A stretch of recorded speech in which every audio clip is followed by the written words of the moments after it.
It's presidential, the outcome evidential. We strive for higher mental. This time, no accidental. We shine because we special.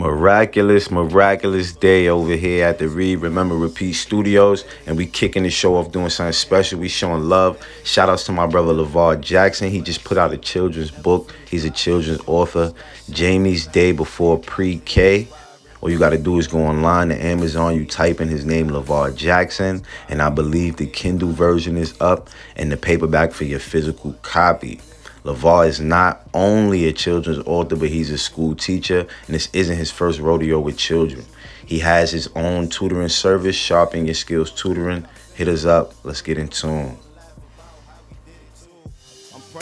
Hey man, shout outs to I Am Mastery Academy. That's the academy that's teaching people how to learn and earn on the go, teaching people how to invest and be on the right side of money. Shout outs to Doc Spills and all the educators over there that's teaching people, whether it's levels, colors, harmonics, with simply teaching people how to learn and invest. And you can just match your colors. That's what we learned from day one. So get with me. That's at Read, Remember, Repeat, or at Big MUGGA. Those are my Instagrams. And let's get this money, family.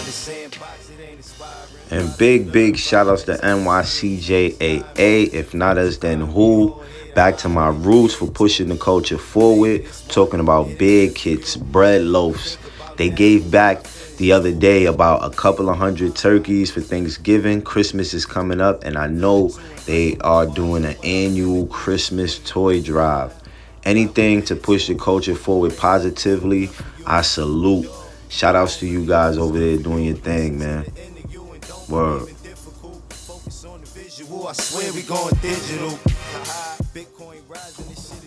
Family, what a Friday to start it off with a Read, Remember, Repeat episode, right? I hope y'all excited.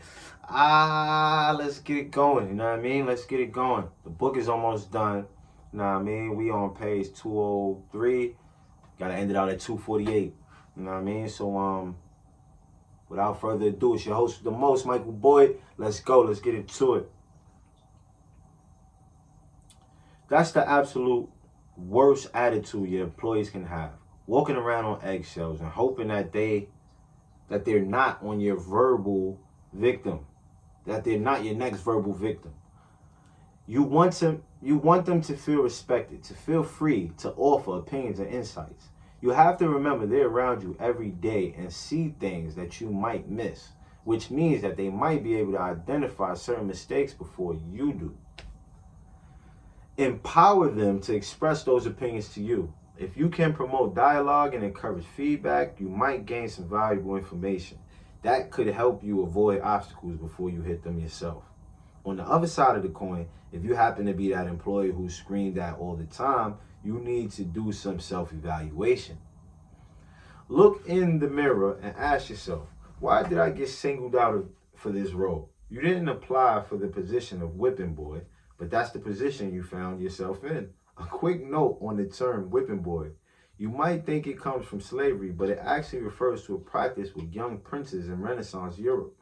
If the prince failed the test, his tutor wasn't allowed to whip him, which was the punishment back then. You couldn't put your hands on a prince, so the tutor would whip the prince's servant or whipping boy for the mistake instead. Now that's a shitty job. You have to ask yourself how you got there.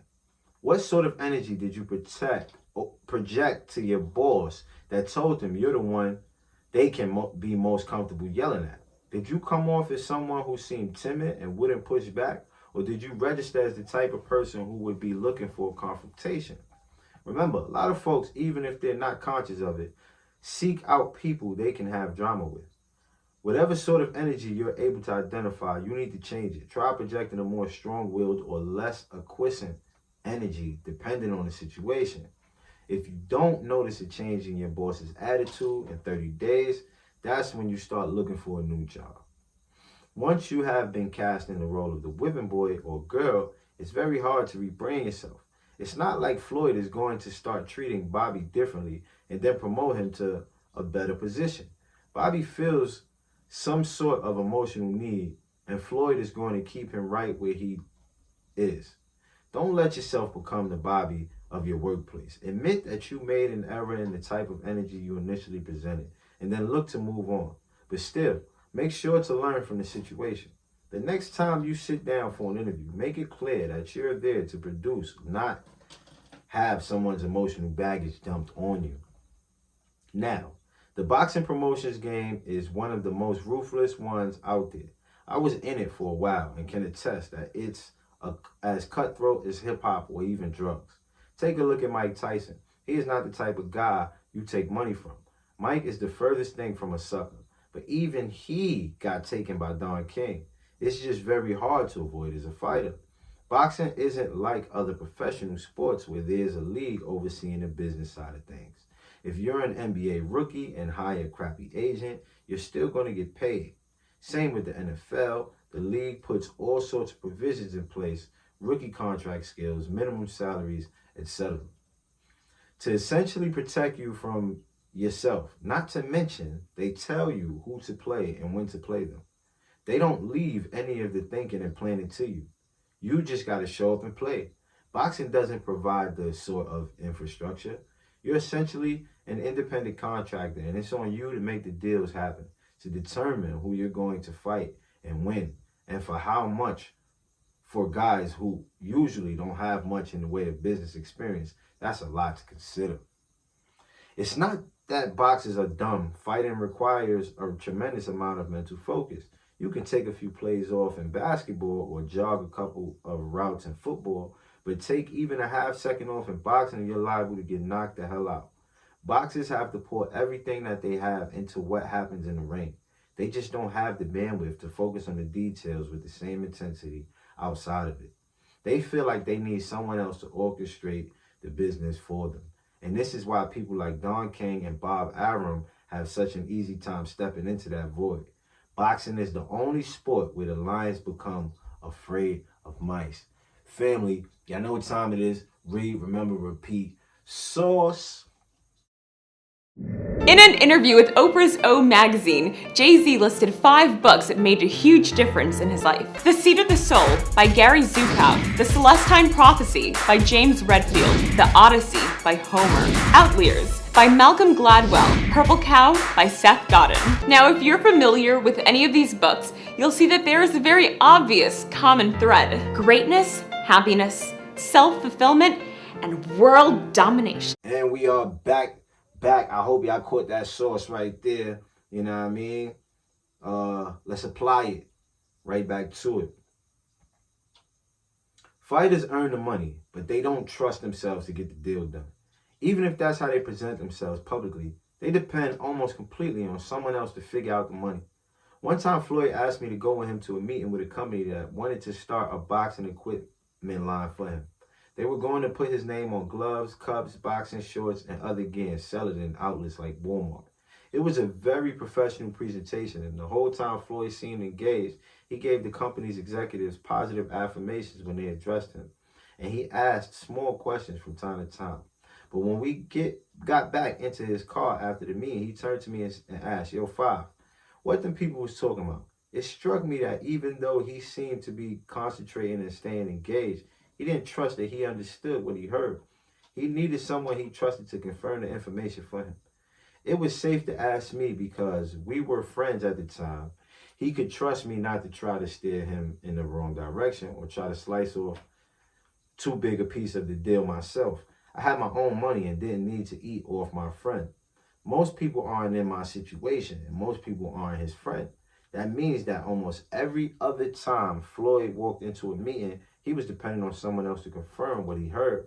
That's an extremely dangerous position to put yourself in. You might be wondering, how does a guy in Floyd's position not have someone to watch his money? The answer is that someone is watching. It's just that it's in that person's best interest to watch the money go away. Why? Because if it were up to Floyd, he'd probably never fight again. He's got an undefeated record, something he's extremely proud of. So if you see him talking up about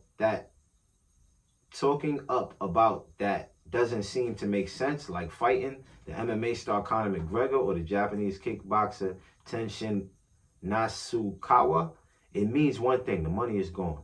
That's why it's in the manager, promoter, and accountant's best interest for him to stay broke. Otherwise, he's never going to lace those gloves up again and bring in another massive paycheck. Wow. Chapter 9, the entitlement trap. There's joy in work. There's no happiness except in the realization that we have accomplished something. Henry Ford. I never had much in the way of expectation for middle age as a teenager. I figured I'd either be dead or in jail by the time I hit 40. Even after I experienced success as a rapper, I assumed by 40 I'd be completely washed. Maybe chilling out on a tropical island somewhere eating cookies with my belly hanging over my swim trunk. That island definitely sounded better than the grave or cell.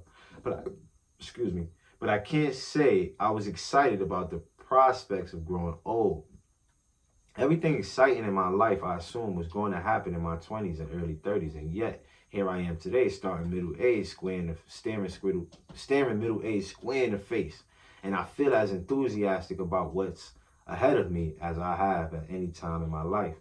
I can feel that I'm on my way up again, and I'm going to rise higher than I ever have before. This is why I refuse to carry dead weight anymore. My public persona can come across as gruff or callous, but behind the scenes, I've always been something of a softie.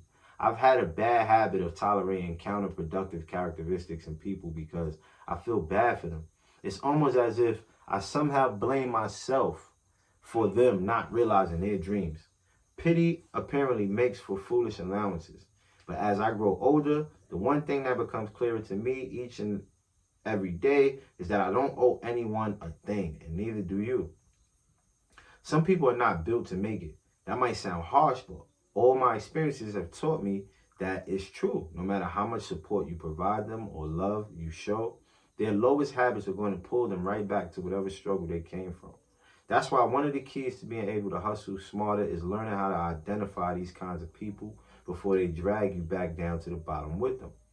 One of the first rules of lifeguarding is to never get too close to a drowning person. Why? Because when you reach them just before they go under, the person is just going to jump on your back and cause you both to sink.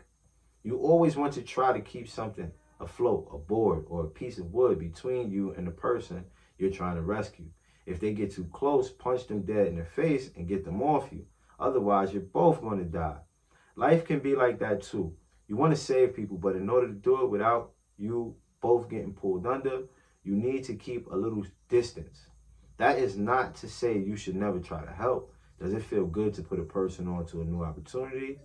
Of course it does. I spent my whole career trying to do exactly that. When I played basketball, I've always gotten more pleasure out of an assist than scoring on my own. But if someone keeps missing the shots you set them up for, it's not your responsibility to keep feeding them the ball. There are a lot of players out there. Your job is to win games, not keep running back up and down the court with the same clowns who can't get the job done.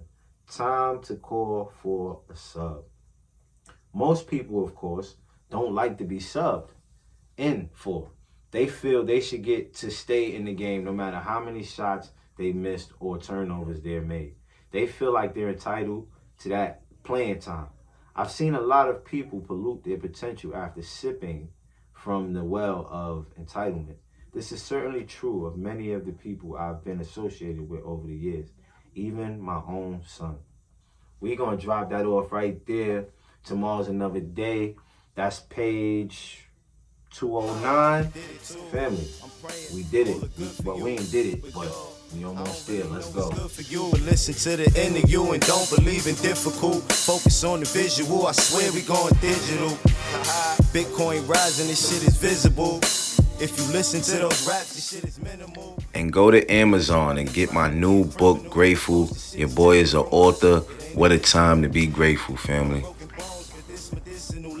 I get the feeling that you wishing you could go get it now. Everybody that's around start to look like a crowd. You gotta look inside yourself and start from the ground. Analyze who is there and analyze who is not.